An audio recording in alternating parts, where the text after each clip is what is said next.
అందరికీ నమస్కారం. నా పేరు doctor K Satish Kumar, speciality orthopaedic surgeon, V9 hospitals, Begumpet. Keyhole operation ఈ మధ్యకాలంలో ఎంతోమంది ట్రైన్ అయ్యి చేస్తున్న ఆపరేషను.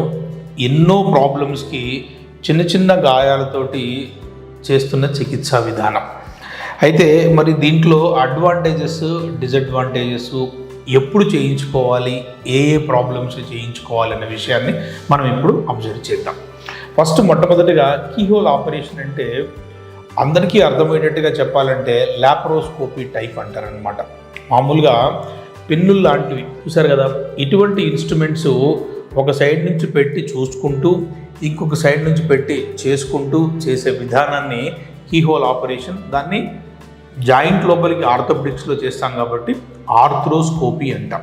నీ జాయింట్ లోపల చేస్తే నీ ఆర్థ్రోస్కోపీ, షోల్డర్ జాయింట్లో చేస్తే shoulder arthroscopy, hip joint, elbow joint, ankle joint, ప్రతి జాయింట్లోనూ మనం స్కోప్ పెట్టేసి, రిస్ట్ జాయింట్లో కూడా స్కోప్ పెట్టేసి ట్రీట్మెంట్ మనం చేయవచ్చు అనమాట. చాలా కామన్గా జరిగేది ఏమిటంటే నీ జాయింట్ ఆర్థ్రోస్కోపీ, తర్వాత కామన్గా జరిగేది షోల్డర్ జాయింట్ ఆర్థ్రోస్కోపీ, చాలా తక్కువగా జరిగేది wrist joint, ankle joint, elbow joint అనమాట.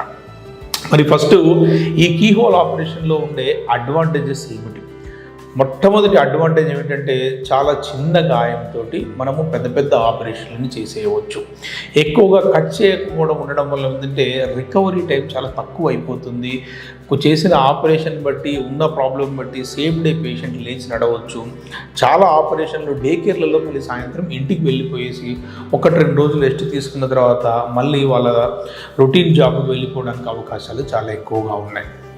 మరి ఇండికేషన్స్కి వస్తే మోకాళ్ళ లోపల ఏసీఎల్ లిగమెంట్ కానీ, పీసీఎల్ లిగమెంట్ కానీ, మీడిల్ మెనిస్కస్ టేర్ కానీ, లేటరల్ మెనిస్కస్ టేర్ కానీ, మోకాళ్ళ లోపల లూజ్ బాడీస్ ఉన్నా కానీ, మోకాలు చిప్పలో కానీ, మోకాళ్ళ లోపల ఉన్న ఫీమర్ బోన్లో కానీ ఎక్కడ చిన్న ఆస్టియోకాండ్రల్ లీజన్స్ అంటే ఏమిటంటే ఒక ఏరియాలో ఎముకని ఆనుకోనున్న కార్టిలేజ్ చిన్న పెచ్చులాగా ఊడిపడిపోతే ఆ ఏరియా క్లీన్ చేయడానికి కానీ, ఒక్కొక్కసారి డయాగ్నోస్టిక్ ఆర్థ్రోస్కోపీ అంటాం. అంటే మనకి ఎక్స్రే చేసినా కానీ, ఎంఆర్ఐ చేసినా కానీ, ఎన్ని రకాల ప్రాబ్లమ్స్కి మన ఎక్స్రేలు, ఎంఆర్ఐలు చేసినా కానీ ఒక్కొక్కసారి ప్రాబ్లం తెలియకపోతే దాన్ని ఒక్కొక్కసారి కీహోల్ ఆపరేషన్ చేసి ప్రాబ్లం ఏముందో ఐడెంటిఫై చేయాల్సి ఉంటుంది.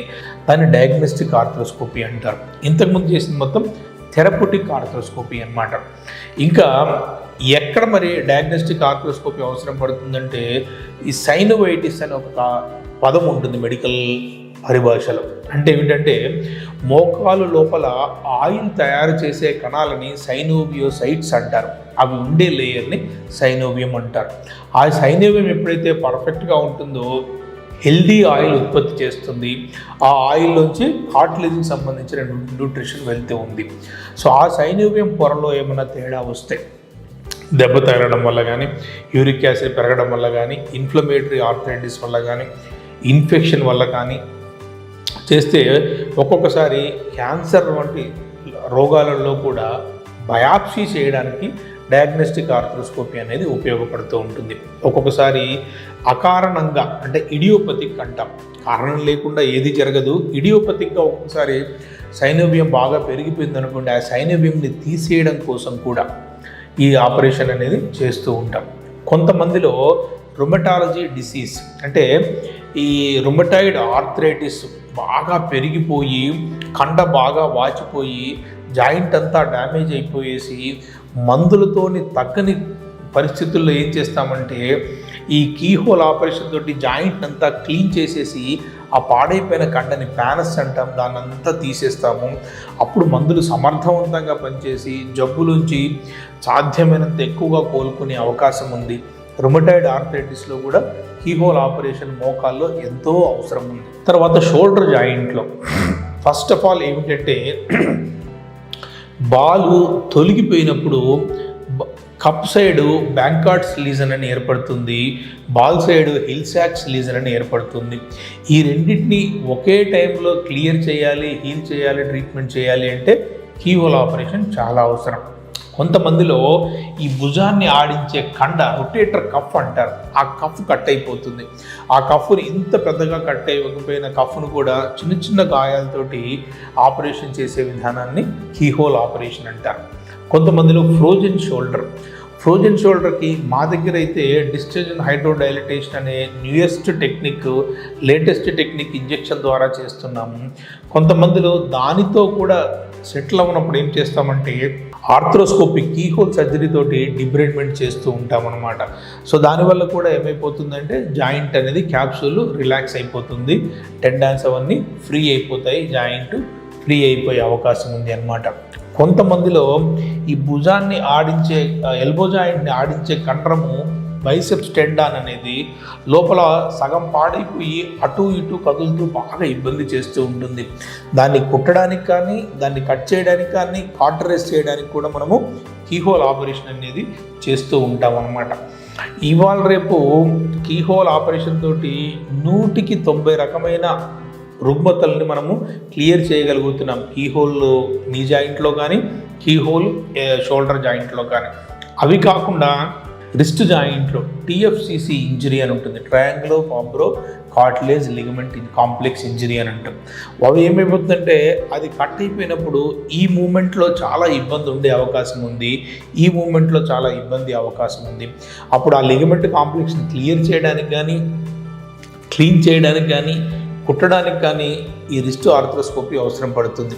తర్వాత చీలమండలం అంటే యాంకిల్ జాయింట్లో ఆస్టియోకాండ్రైటిస్ డిసికెన్స్ కానీ లేకపోతే ఆ లోపల ఉండే ఎముక టాలస్ అనే బోన్లో ఒక్కొక్క దగ్గర కార్టిలేజ్ లాస్ అయిపోతుంది. సో అక్కడ మళ్ళీ కార్టిలేజ్ నింపడానికి కానీ కీహోల్ ఆపరేషన్ అవసరం పడుతుంది. తర్వాత ఈ మధ్య కాలంలో వస్తున్న కోవిడ్ హిప్ అంటారు.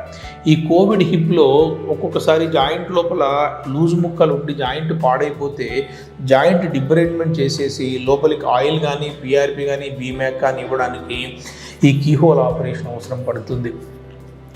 ఒక ట్రీట్మెంట్ కీహోల్ ఆపరేషన్ తోటి కానీ అవుతుంది అని తెలిస్తే మాత్రము అది కీహోల్ ఆపరేషన్ చేయించుకోవడమే చాలా ఉత్తమం. ఎందుకంటే చిన్న గాయంతో ఎక్కువ రికవరీ ఉంటుంది, ఎక్కువ రిజల్ట్ ఉంటుంది. కాకపోతే రొటీన్ కన్వెన్షనల్ సర్జరీస్ కన్నా కానీ కీహోల్ ఆపరేషన్లో యూజ్ చేసే ఎక్విప్మెంట్ డిస్పోజబుల్స్ ఎక్కువగా కాబట్టి కాస్త ఎక్కువగా ఉండొచ్చు, కానీ దానివల్ల ఉండే ఉపయోగం చాలా ఎక్కువగా ఉంది. ఏసీఎల్ రీకన్స్ట్రక్షన్ అయినా, పీసీఎల్ రీకన్స్ట్రక్షన్ అయినా, బ్యాంకార్డ్స్ లీజన్ అయినా, హిల్సాక్స్ లీజన్ అయినా, తర్వాత క్యాప్సులార్ రిలీజ్ అయినా, తర్వాత రొటేటర్ కఫ్ రిపేర్ అయినా కీహోల్ ఆపరేషన్తో చేస్తే వచ్చే రిజల్ట్ చాలా పర్ఫెక్ట్గా వస్తుంది. ఒక్కొక్కసారి ఇంతకుముందు చేసింది ఫెయిల్ అయిపోతే మళ్ళీ రివిజన్ సర్జరీ చేయాల్సి వస్తే కూడా కీహోల్ ఆపరేషన్ తోటి చేయించుకున్న దాంట్లో మళ్ళీ రివిజన్ సర్జరీ చేయడం చాలా సులభం.